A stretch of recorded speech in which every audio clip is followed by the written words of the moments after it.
Amazon shows off combat and crafting for New World. Blizzard brings another Overwatch character to Heroes of the Storm. SMITE has a crazy cool crossover with Avatar. And apparently there's a new Pokemon MOBA for mobile and Switch.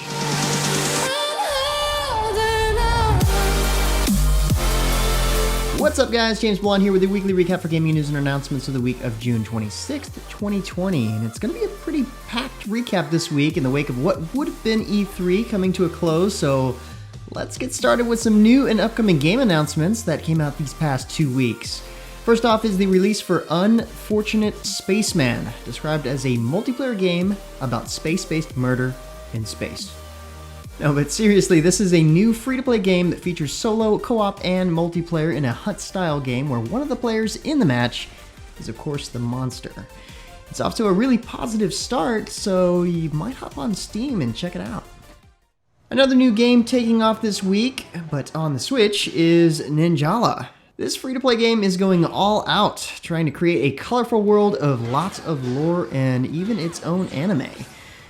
It's all about finding the mightiest ninja, although all of the battlers are kids, or adults changed into kids after eating gum, because that's how that works.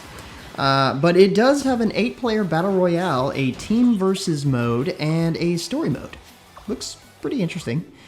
Meanwhile, another colorful new game announced was Mythical's debut free-to-play MMO, Blankos Block Party. In this game, the characters are collectible vinyl toys, and it's designed to be like a virtual online block party. It's full of obstacle courses, challenges, and many multiplayer activities, along with the ability to create your own world and customize your own character to a pretty far extent. Reminds me a bit of Trove without the whole voxel thing. We'll have to see how that turns out when more is revealed. And finally, for new free games, this week also brought with it the surprise announcement of Pokemon Unite, an upcoming free-to-start MOBA for Switch and mobile. Yeah, you heard me right. Pokemon and MOBA in the same sentence. There isn't much to know about this other than it's a 5v5 battle where trainers work together to catch, level, and evolve Pokemon, and that it's being co-developed with Tencent. It's a unique idea for sure, but not everyone's happy about it. So let us know what you think in the comments below. Moving on to some other unique games, CrossfireX, the free-to-play Xbox spin-off of the original Crossfire FPS, is holding a free open beta this weekend from June 25th through June 28th. While it'll lose some of the nuances of PC play, it may open up a whole new market and meta for classic FPS games on Xbox. If you like the old school FPS model, or just have fond memories of Crossfire on PC, you might want to give it a go. Meanwhile, Amazon Game Studios has shown off its combat and crafting system for New World. Combat in the game is designed to be skill-based and utilize all sorts of character and siege weapons. We're pretty sure we saw a flamethrower and a Gatling gun. Crafting looks like it also has some nice depth to it and a sense of infinite progression rather than limited level cap growth. If you want to hear more of the details, make sure you check out the links in the description below.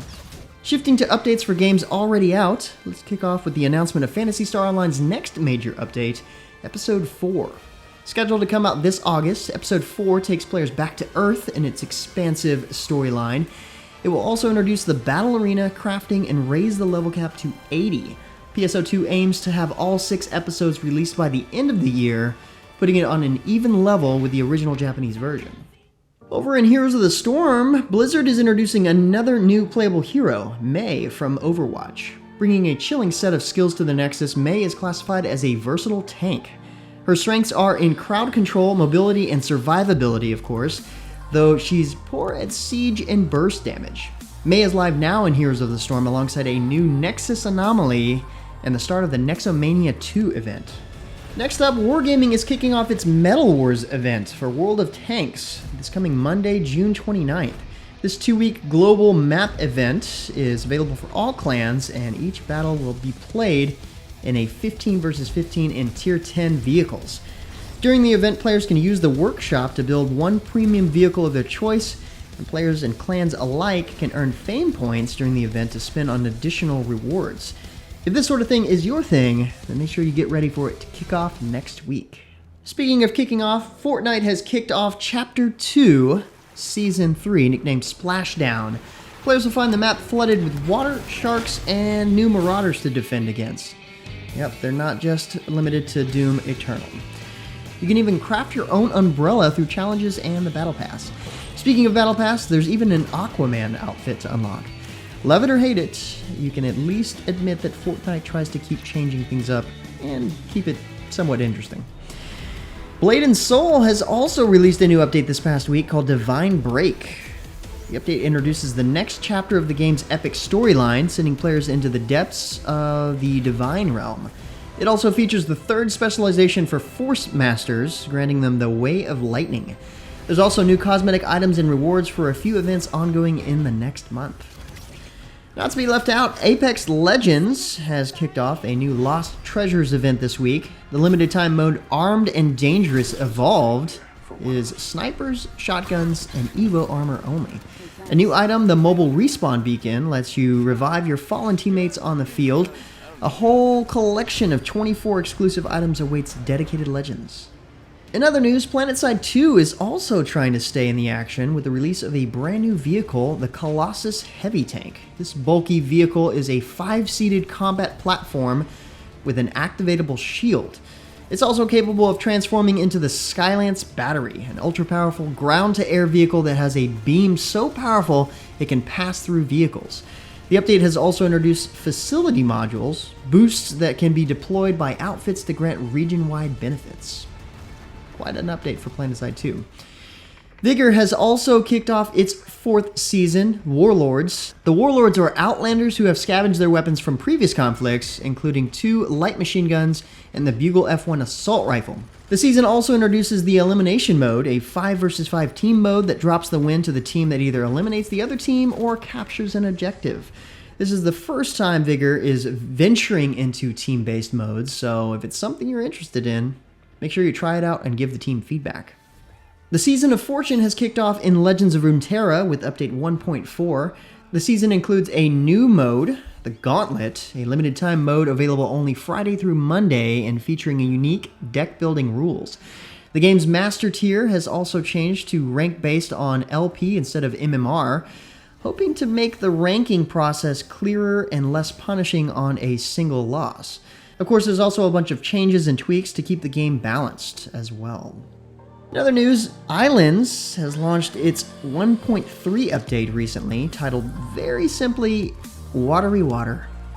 As you might have guessed, the main feature added in this update is all focused on water. From underwater exploration and resources to the ability to edit and shape water, the update also adds new animals to ride, from wolves to warthogs. Meanwhile, Warface has launched its Blackwood update on PC. Operation Blackwood offers players a chance to do special missions on the enemy side of the war, through special story missions, a new open location, challenging mechanics, and more. A new Blackwood base map also arrives for Storm mode, plus new Blackwood-themed weapons, and much more.